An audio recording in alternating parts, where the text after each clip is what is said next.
यहां ऋण चुकाए बिना कोई जा नहीं सकता, ऋण चुकाना पड़ेगा। किसी का ऋण वसूल करना है तो किसी को ऋण चुकाना है, दोनों काम करने होते हैं। अनेक जन्मों में अनेक लोगों के साथ हमने जो बर्ताव किए हैं, अच्छे या बुरे, वो होंगे। अब किसी आदमी को हम जानते नहीं, अचानक मिला, अचानक टक्कर लगा और मार पीट गाली गुप्ता सब कर दिया, चुपचाप सह लो। क्यों? ये आपका हिसाब है, पूर्व का हिसाब। हमारा उससे कोई द्वेष नहीं, कोई संकल्प नहीं। अचानक घटना घटी और हमसे द्वेष करने लगा, हमें पीटने लगा, हमें गालियां दे, ये हिसाब है, चुपचाप सह जाओ। अपने घर का भाई ही भारी दुश्मन बन गया और क्लेश, हिसाब है। एक प्रभुदत्त ब्रह्मचारी जी की वाणी में पढ़ा था, एक महात्मा जी भ्रमण करते थे तो उस समय असरफियां चलती थी, मोहरे असरफियां, तो उनको भेंट में देते लोग। तो या तो ठाकुर सेवा में लगे तत्काल या संत सेवा में तत्काल लगे, उसका संग्रह करके डोलना ये ठीक नहीं है बैरागी के लिए, सिद्धांत में ये ठीक नहीं है।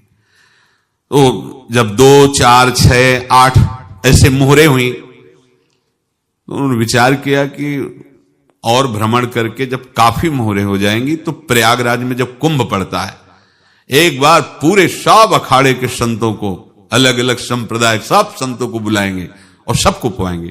अब साधु है तो यही विचार करेगा और क्या विचार करेगा। तो उन्होंने ऐसे डंडा बनवाया, बेंत, जो ऊपर से चूड़ीदार और भीतर पोला, और मोहरे उसमें डालते गए।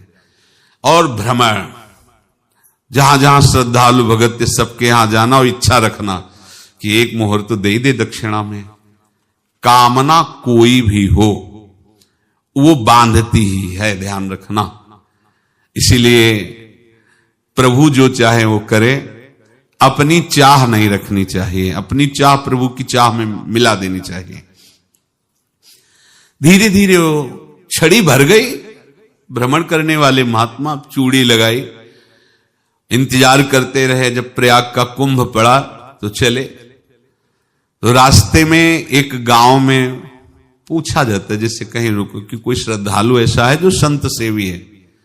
तो कुछ लोगों ने बताया, हाँ एक परिवार है बहुत संत सेवी है और आपको मिलाते हैं उनसे। हाँ ये महाराज, घर में रुका,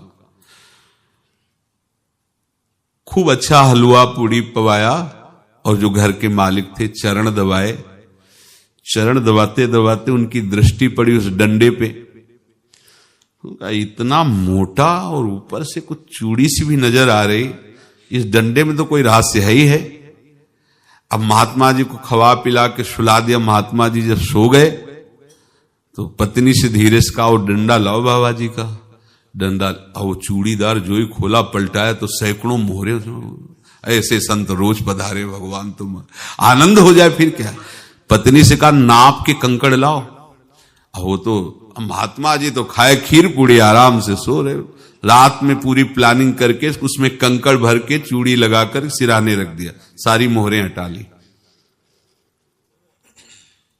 महात्मा जी आराम से छड़ी उठाए तो वजन पक्का। वैसे बड़े लोग चतुर होते हैं, पर ये नहीं जानते कि कर्म कितना भयानक होता है। और उनकी कोई संतान नहीं थी, पर धन में इतना प्रेम उनको था। बहुत सावधान। साधु महात्माओं के पास जो अर्थ है, गृहस्थी अगर आता वहीं से है, पर अगर उसको जोर जबरदस्ती या किसी छल कपट से, तो वो उसका विनाश ही करता है। आज तक का प्रमाण है। अब उनको ये भाव पता नहीं होगा, या पता होगा तो लोभ के कारण वो उसको मान नहीं पाए होंगे। महात्मा जी गए प्रयाग में, किसी अखाड़े पर रुके और वहां प्रार्थना की कि कल जो है संपूर्ण अखाड़ों का निमंत्रण किया जाए और सब संतों को भोग पवाया जाए और उनको दक्षिणा भी दी जाए। महंत ने सोचा कि बहुत बड़ा है तो उत्सव है, क्योंकि प्रयाग में कितने हजारों संत महात्मा सब। तो उनका महाराज बोरों इसमें चीनी और टीनो घी लगेगा, सब व्यवस्था। बोले आप मंगाइए, एक एक हिसाब हम करेंगे, हमारे पास सब व्यवस्था है। बोले कुछ तो पहले दे दो, इकट्ठे देंगे हम। उनको था कि अगर हम छड़ी खोला और 2-4 मोहरे दी, किसी को पता लग गया तो गड़बड़ हो सकती। बोले हम भंडारे केशव आखिरी में सब कुछ आपको दे देंगे। ठीक है। वो अपने पास से पैसे लगाकर खूब जितना सामग्री सब लाए लाखों की, और सब संतों को निमंत्रण कर दिया। संत जन निमंत्रित हो गए, भंडारा बन रहा है। तब वहां के महंत है, उनका देखो भंडारा भी बन रहा है, संतों को निमंत्रण। अब आप अर्थ की व्यवस्था कीजिए, क्योंकि इतनी बड़ी हमारी सामर्थ्य नहीं थी जितना किसी तरह हमने व्यवस्था की। अब मुझे अर्थ चाहिए, तभी आगे की व्यवस्था बढ़ेगी। संतों को दक्षिणा देंगे और जिनसे अर्थ लिया उनको दे। देखो रसोई बन गई है सब। उनका अच्छा तुम्हें विश्वास नहीं तो ये अभी चूड़ी खोली। उनको तो था ना कि मोहरे हैं कंकड़। तो अब जैसे कितना उनको सदमा लगा होगा, हजारों संतों का निमंत्रण, रसोई बन, मतलब संत हो के छल कपट। तो उनका महाराज आपने तो हमारा नाश कर दिया, जो महंत थे। अब बताओ रसोई बन गई, संत निमंत्रित हो गए और आप ये कंकड़ दिखा रहे हैं हमको। आपने तो हमें बर्बाद कर दिया, हमारी इतनी सामर्थ्य नहीं थी, आप पहले बता देते। संत होकर ऐसा छल कपट। अब वो बोले तो क्या बोले, क्योंकि उनको पता था कि मोहरे हैं इसमें। अंदर से उनका चिंतन गया उसी सेठ के पास, अच्छा ऐसा धोखा हमारे साथ किया, भोगोगे तुम। ये जो निकलता है ना भोगोगे, ये अकाट्य होता है। क्योंकि किसी का भी हृदय, मान लो किसी भी जीव जंतु को आप कष्ट दें और उसका हृदय आह भर जाए, तो वो आह वज्र की लीक है, तुम्हें भोगना पड़ेगा। वो देखो भीष्म जी को भोगना पड़ रहा है ना। सांप को ऐसे धनुष की नोक से उठाया और बंबूल के कांटों के ऊपर फेंक दिया, कई दिन तक छेदा हुआ, वो आह भर करके मरा। तो आपको 6 महीने बाणों की सैया पर आह किसी की ना लेना जिंदगी में। कोई ऐसा कोई आह भर करके कह दिया तुम समर्थ हो, हम तो कुछ कर नहीं सकते, और अंदर से दुखी, फिर तुम्हारी सामर्थ्य काम नहीं करेगी, मिट्टी में मिला देगी। फिर ये तो संत थे और भगवत आराधना के लिए, संत आराधना के लिए ही ऐसा किए हुए थे। अब इनका कैसे मुंह दिखाएं, अब क्या करें। सुबह संत जन आएंगे, सबके बीच में हमारी कि देखो इन्होंने, अब क्या करें। गए और संगम में जाके छलांग लगाई, अपने प्राण त्याग दिए। अब उनके तो पास मोहरे थी और व्यापार बढ़ा, और 9-10 महीने बाद ही लड़का हुआ। अब तो उनको कि संत फलीभूत हो गया। देखो व्यापार चल रहा, लड़का नहीं होता था, लड़का भी हो गया। बड़ा आनंद छा रहा है।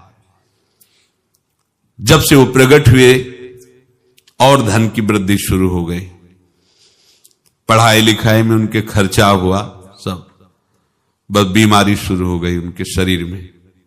अब उसमें पैसा जाना शुरू हुआ। इतने आसक्त तो वो दोनों हो गए कि कुछ भी हो, व्यापार ठप, संपत्ति बेचना शुरू। तो उन्होंने कहा कि बेटा मैं क्या कर सकता हूं तुम्हारे लिए। बोले हमारी अंतिम इच्छा है प्रयाग चलो, और जितने प्रयाग में संत महात्मा सबको एक बार भंडारा करवाओ। हमारी इच्छा अंतिम है, क्योंकि अंतिम यही इच्छा थी। तो बोले अब ज्यादा संपत्ति तो नहीं रह गई। तो बोले घर बेच दो, मेरे लिए ही तो है, बेच दो। मुझे लगता मैं बचूंगा नहीं, पर मेरी अंतिम इच्छा पूर्ण कर दो। घर बेच दिया, जेवर बेच दी। वहां गए, जब संत सेवा की तो बोले मुझे संगम तक ले चलो। संगम तक ले गए और बोले समझे तुम चुराए थे और हमने उसको छीना है, कुछ नहीं रह गया तेरे पास कुछ। अब केवल ममता और आसक्ति में जलकर मर और नरक प्राप्त कर। मैं वही महात्मा हूं जिसकी तूने मोहरे ली थी, शरीर छोड़ दिया। महात्मा को जन्म लेना पड़ा और इनको दुर्गति भोगनी पड़ी। ऋणानुबंध होश में। ऐसा नहीं कि आप जो कर रहे हैं कोई देख नहीं रहा, कोई हिसाब किताब नहीं। जो कर रहे हैं अवश्य में भोक्तव्यम, बहुत सावधान। अनेक जन्मों में अनेक लोगों से जो कुछ लिया दिया है, इस लेने देने को मिटा देने के बाद ही तुम मुक्त हो गए। इसीलिए एक उपाय है, लेना न देना मगन रहना। क्या? मालिक को समर्पित हो जाओ, मालिक को अपना माना हुआ समर्पित कर दो, खत्म। अहम त्वाम स्वरूपापेभ्यो मोक्षयिष्यामि, सब खत्म, आगे पीछे लेना देना सब खत्म। एकादश स्कंद में भगवान श्री कृष्णचंद्र जी ने कहा, जो मेरे चरणों का आश्रय लेकर भक्त मेरा भक्ति करता है, उसके पितृ ऋण, मातृ ऋण, देव ऋण, ऋषि ऋण, सब ऋणों से मैं मुक्त कर देता हूं। बस यही एक उपाय है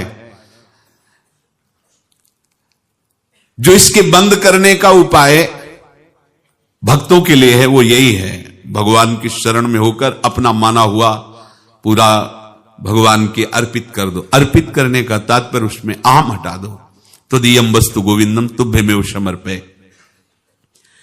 जिनसे तुमने सेवा करवाई है उनकी सेवा करनी पड़ेगी, जिनसे तुमने जो कुछ लिया है उनको देना पड़ेगा।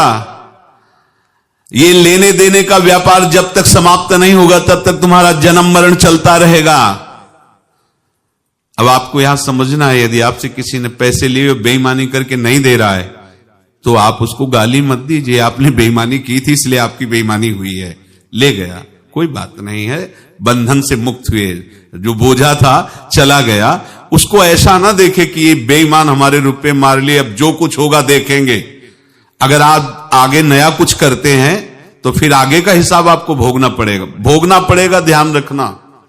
ऐसा नहीं है कि आपको भोगना नहीं पड़ेगा। एक ही उपाय है कि अब जो शरीर धारण किए इसी में जो भोग ले, आगे ना होना चाहिए। तो क्या करे? सर्वतो भावेन भगवान की शरण ले ले। ये तो सर्वाणि कर्माणि मयि सन्न्यस्य मत्पराहा अनन्ये नैव योगेन माम ध्यायन्तु उपासते तेषाम् अहं समुद्धरता मृत्यु संसार से। ये बड़ा कठिन है पार होना, कोई छोटी मोटी बात है। एक महात्मा बाल्यावस्था से भजन करते थे, शालिग्राम भगवान पास रखते थे और उन्हीं की आराधना करके बस पाठ, नाम, जप और भ्रमण करते थे। यौवन अवस्था थी, गंगा जी के किनारे अपने ठाकुर को विराजमान करके स्नान करने के लिए कपड़ा ही उतार रहे थे कि 90 लोग आ गए, भाला तलवार सब ले, मारो मारो इसको मारो, घेर लिया। तो उन्होंने हाथ जोड़कर कहा, हमने क्या अपराध किया? कोई सुन ही नहीं रहा। तो उन्होंने कहा, मार तो डालोगे ही आप 90 लोग, हम कोई अस्त्र शस्त्र तो लिए नहीं, एक बार हमें गंगा में डुबकी लगा देने दो और अपने ठाकुर को स्नान करा देने दो, फिर इसके बाद आप मार देना। भगवत इच्छा से वो लोग रुक गए, स्नान किया और अंदर से प्रार्थना की, प्रभु ये क्या लीला है आपकी सिवा मेरा कोई है नहीं और ये मुझे मारना चाहते हैं। तो भगवान ने, जानते हो क्या कहा उनके अंतर में? तुम मेरे में ध्यानस्थ हो करके शरीर को छोड़ो, ये लोग मारेंगे। ये मेरे भजन का फल है कि तुम्हें 90 जन्म नहीं लेना पड़ेगा, एक ही जन्म में 90 मिलके। तुमने 90 हिंसा की थी पूर्व में, तो तुम्हें 90 बार जन्म लेना होता और एक एक करके मारते। ये मेरे भजन का प्रताप है कि एक बार में ही 90 का हिसाब हो जाएगा। तुम आंख मूंदो, मेरे ध्यान में मगन रहो, मेरे प्रताप से तुम्हें कोई चोट नहीं होगी और स्वाभाविक मूर्छावस्था में प्राण तुम्हारे छूट जाए। ऐसा ही हुआ, ऐसा हुआ।